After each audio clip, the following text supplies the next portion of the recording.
And God answered that prayer for this child. It wasn't the answer that I expected, but knowing that this sweet one will only ever experience the love of God is beautiful.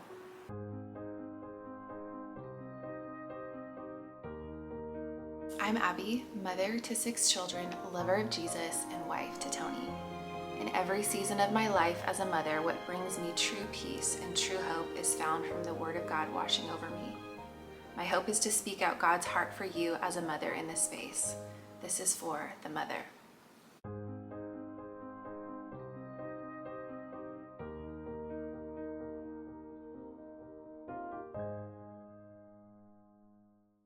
Hello and welcome to For the Mother podcast. I wanted to share this topic. This is a little bit more sensitive of a topic, a little heavier, but my heart in sharing this podcast is really for the mother going through various different seasons of motherhood. And one of those seasons can be really heavy if you've gone through miscarriage. Maybe you're going through it, maybe you have gone through it, maybe you know someone that's gone through it, and it's a hard season to navigate. There's not a lot of people that talk about it. I know when I was going through it myself years ago, I was scouring the internet looking for people to share their stories. And of all the stories that I heard of people sharing, there was maybe one that brought some hope, that was encouraging to my heart that somebody went through it and survived it. A lot of the stories that I heard were obviously very heavy and traumatic and hard, and they caused even more fear. And so while I was going through it, I just knew that the Lord put out my heart to share my story. And I've shared it before, but I wanted to bring it back here and share it again. There's going to be a lot of me reading, not only because it's reading things that I've written over the years of processing and navigating this, but it's also a very heavy subject for me that I could start crying at any moment.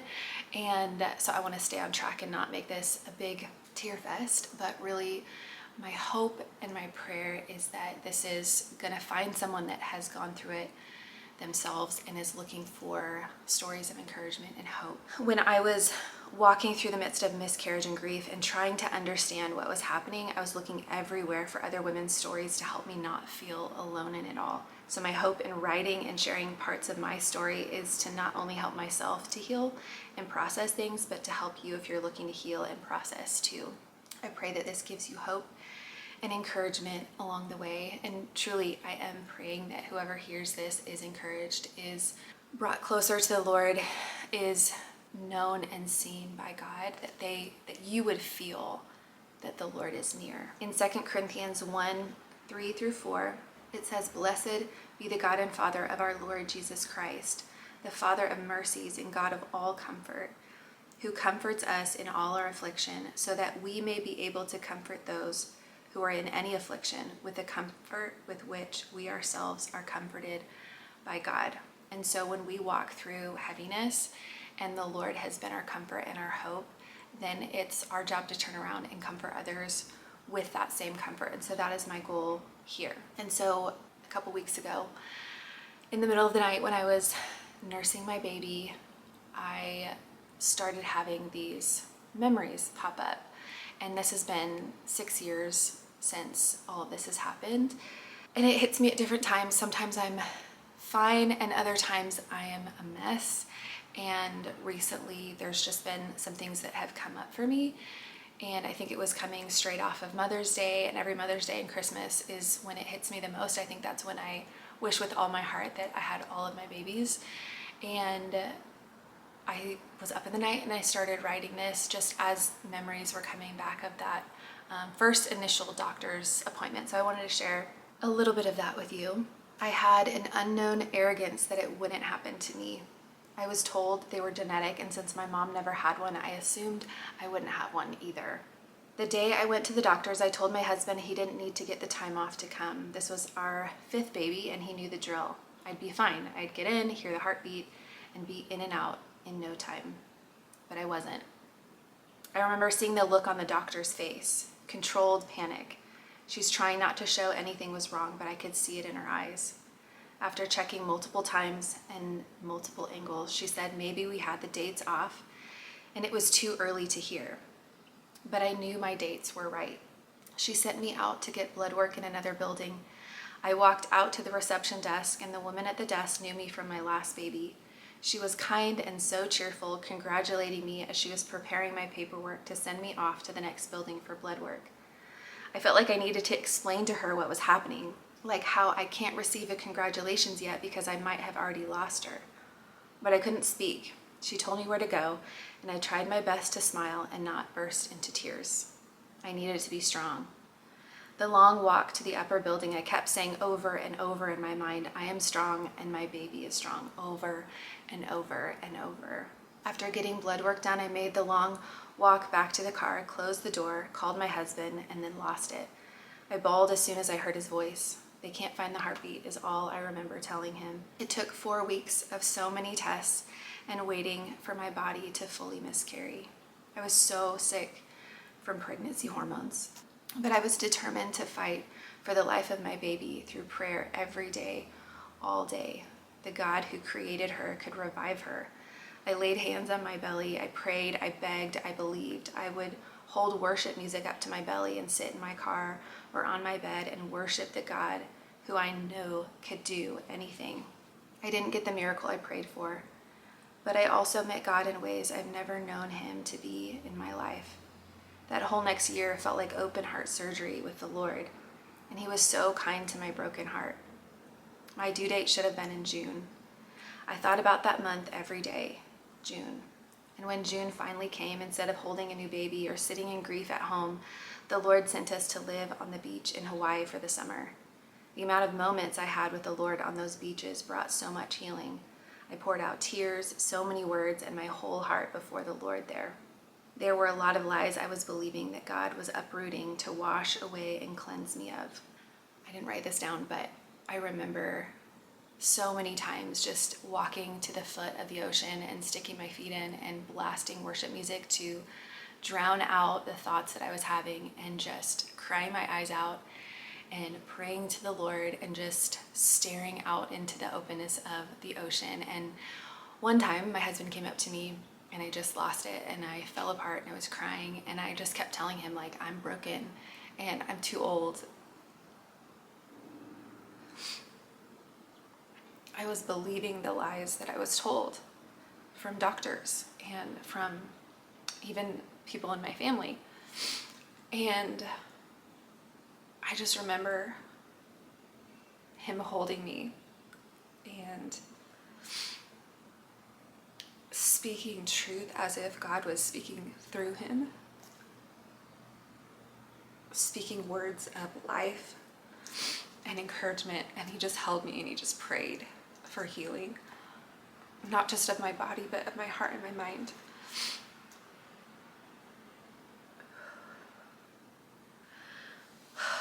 June was the month that she would have come, and I thought about June every day. So we named her June, and I got her name tattooed on my wrist, along with the names of my other children that year in Hawaii. On Mother's Day this year, we happened to walk past the spot we had announced to our kids we were pregnant with little June. I remember sitting on a little wall by a tree and was acting as if we were going to take a family selfie together. As I started recording, instead of saying cheese, I said that I was pregnant. They had been asking for a long time for another baby, so I wanted to record the moment. The responses were so precious, happy tears and squeals of joy. I later deleted that video in my grief because it hurt too much to have it, but in hindsight, I wish I kept it. We still sometimes pass that specific spot on family walks, and it stings my heart, but it also reminds me of her, and I don't want to forget her. That forever changed mine by honoring her in some way. The flower for June is a rose, which is my favorite flower. Roses were the flowers in our wedding. I even tattooed roses on my arm on our 10-year anniversary. As we head into June and I'm reminded of our little June, who would be turning 6, I want to remember her life that forever changed mine by honoring her in some way. The flower for June is a rose, which is my favorite flower. Roses were the flowers in our wedding. I even tattooed roses on my arm on our 10-year anniversary. I feel like now they were little pieces of her pre-woven into my life to remind me of her. I bought a beautiful rose bush to plant this June in memory of her. I want to start it as a new tradition that wherever I am, to plant roses for her in June. Here are verses on babies in the womb that I love, that are so special to read. The Lord has woven your baby, my baby, together. He saw them, He loved them. They're so special, and their life mattered so much. So I want to read you some verses. Before I formed you in the womb, I knew you, and before you were born, I consecrated you. Jeremiah 1:5. For you formed my inward parts, you knitted me together in my mother's womb. Psalm 139:13. Listen to me, O coastlands, and give attention, you peoples from afar. The Lord called me from the womb.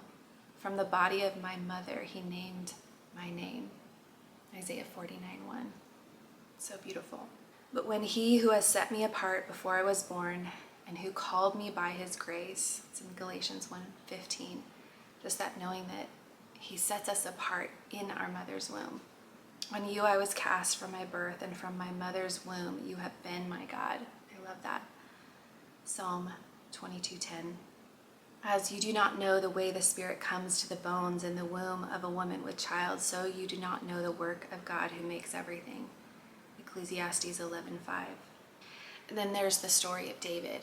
And David had sin in his life. He made some large mistakes.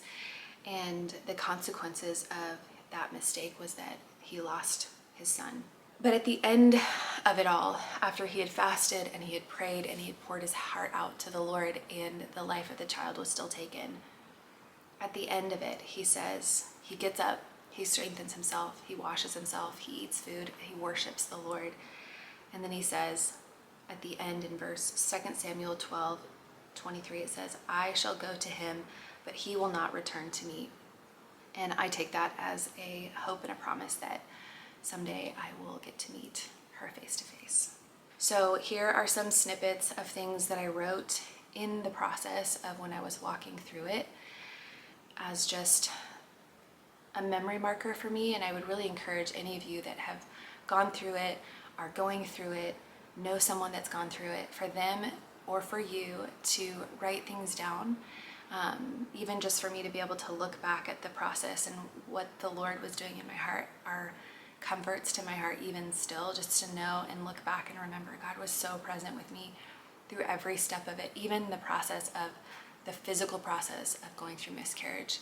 The closeness and the nearness of the Lord was something that I had never experienced in that way before, and it was overwhelming. I was so thankful for God's presence. So I wrote this December 3rd in 2018 when I was in the middle of it and still waiting for everything to be completed within my body. I said, there's never been a time in my life that I haven't dreamed of being a mama. It's just deep within my soul. There's nothing else that I've prayed more about, and I just have always known that I was called to mother. I second-guessed myself in most areas of my life, but never when it came to motherhood. I've just always known, and with every baby that I've had, I still come to moments where I look around the room and just know that someone else was missing, that I had another child meant to be part of our family. My husband and I both have felt it. I remember sitting in a parking lot with my husband early on an Easter morning while we were waiting to go lead worship years ago, and talking to him, asking him if it's crazy to have more babies. And he looked at me and he said, once you see their faces, you'll never question it. My children have asked for years for us to have more babies. I felt it in my heart, that same desire. October and November were full of beautiful highs and really sad lows in our family. We couldn't wait for Thanksgiving to come so we could finally tell our family the sweetest news. But we went from celebrating a new life on the way to grieving the loss of that same life. We all fell in love with this child. We all dreamed and prayed over their life. My body grew as quickly as my heart did. And although I'll never see their face or hold their little body in my arms, their life was felt by my body. Every day that I've been sick, and still am, has been a reminder of their life.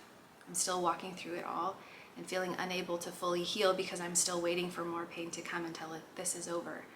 The waiting is hard. I go from feeling everything to feeling numb to feeling everything again. But this is what I do know in the midst of all of this heartache, that every perfect gift comes from the Father, and that this child was created and loved more deeply by his Creator than I'll ever know. This child was not a mistake or a mess up or an accident. This child was a miracle just like every other child is. This child has brought my heart closer to Jesus and given me deep soul-searching faith in a good, good Father. I've believed for this child and prayed over this child. I played worship music up to my belly and spoke hope and healing and belief all over this child. I've had a beautiful group of godly women standing with me in prayer for this child, holding me up and standing with me in hope. This child has left a forever impact on our family. Knowing that in the Bible, John was filled with the Holy Spirit in his mama's womb the moment Jesus, in his mother's womb, entered the room, I've always prayed over each of my babies that they would encounter the presence of Jesus from my womb too. And God answered that prayer for this child. It wasn't the answer that I expected, but knowing that this sweet one will only ever experience the love of God is beautiful. I trust the Lord with every fiber inside of me, and this experience doesn't change that. I've seen the Lord do miracles after miracles in my life, and the miracle that I prayed for didn't happen the way my mind wanted it, but a miracle still happened. Life was given and felt and experienced. I don't understand everything, and my heart is still grieving, but my confidence and trust is in the Lord. I love this quote from Elizabeth Elliot. Of one thing I am perfectly sure, God's story never ends with ashes. And my husband came home with this phrase from Dr. Seuss engraved, a person's a person no matter how small. He got that engraved on a chain. This is in December 14th, so a little bit later, 2018. Just as you cannot understand the path of the wind or the mystery of a tiny baby growing in its mother's womb, so you cannot understand the activity of God who does all things. Ecclesiastes 11:5. Resting and introverting, finally feeling able to heal. Trusting in the hope of Jesus and his goodness and peace, even in heartache. I had 12 weeks connected to a life I'll never meet on earth, but fully felt the imprint and effect of their life on my physical body as well as in the hearts of us all. I don't have all the answers to the many questions I've had and my children have asked, but what I do say over and over is that God loves us deeply, that he is good, that I trust him with everything inside of me, and that his plans and purposes are greater and bigger than anything we can even imagine. The waiting was hard. I felt so much in limbo, wanting to heal, but waiting for more pain to come. It pushed me deeper into seeking God and trusting that he made my body fully able to walk through the rest of the journey, and he did. God has been fully present in every moment, bringing waves of peace and calmness, and for that, I'm so grateful. So having a rainbow baby, which is a child after miscarriage, I've had 2 now, has certainly been a gift and a grace in our family, helping to soothe and heal wounds while bringing so much light and love into our lives. But even a rainbow baby doesn't replace the one that was lost. The ache still remains. And I wanted to share that because I feel like sometimes, and even with women that have had miscarriages even early on, I think the world moves on, and I've had multiple people tell me, oh, I thought you were over it. Oh, I didn't know this was still hard for you. And sometimes I'm good, and sometimes I'm not good. And sometimes I think about her life, and other times I move on and almost can forget. But I've had 2 babies since then, total miracles, total leaps of faith, totally the hand of God on both of their lives. And yet it doesn't replace the baby that we lost. I still think of her all the time and miss her and love her and dream about who she would have been in our family. And when I see our family lined up for photos, I always think of where she would be standing. And I want to encourage any of you that are going through it, that it's good for you to grieve. It's good for you to be sad. It's good for you to honor your baby's life by grieving and crying and praying and navigating all that you feel with the Lord. So if you're a mama that has walked through loss, be gentle with your heart. Be patient with yourself as you seek healing. There's no timeline or formula when it comes to matters of your heart. God sees you. He hears you. He is with you in your grieving. And if you know a mama that has experienced a miscarriage and loss, be gentle. Don't minimize her pain or journey. Sometimes she'll need to talk, and other times she'll need space. Don't personalize her process. It's not about you. It's about her broken heart. Her body carried, changed, and then lost someone she desperately loved and dreamed about. She needs to heal, process, cry, get angry, scream, rest, write, breathe, and walk through healing her own way. Be gentle, be patient, and be kind. If I could go back and tell myself something 6 years ago, I'd let that grieving mama know that she'll be okay, that God will meet her in every part of her pain and grief, and that he'll bring healing to her broken places. I tell her to grieve however she needs to without feeling pressure or expectation from anyone else. I tell her to share whenever she felt like it and to hold it close to her heart if that felt better. I tell her that in 6 years, she'll be a mother to 6 beautiful children and that she'll be really, really happy. I would tell her to hold on to Jesus and listen to every word he says, to take steps of faith and to not doubt any of his promises, even in the face of fear, because he will be with her every step in the next few years. I wish I could have given myself a little glimpse back then of what will be now. This verse in Psalm 27:13, it says, I would have lost heart unless I had believed that I would see the goodness of the Lord in the land of the living. If I could, I would tell myself 6 years ago, you will see the goodness of the Lord in the land of the living again. It's coming soon. Take courage, my heart. Stay steadfast, my soul. He is in the waiting. God bless you. I'm praying for you. I hope that this has encouraged your heart. If you are grieving, if you are walking through the heaviest of times, God sees you. He loves you. He is present. He wants to heal you. He wants to be near to you. Trust him with everything you have because he's the safest place that you could be. God bless you.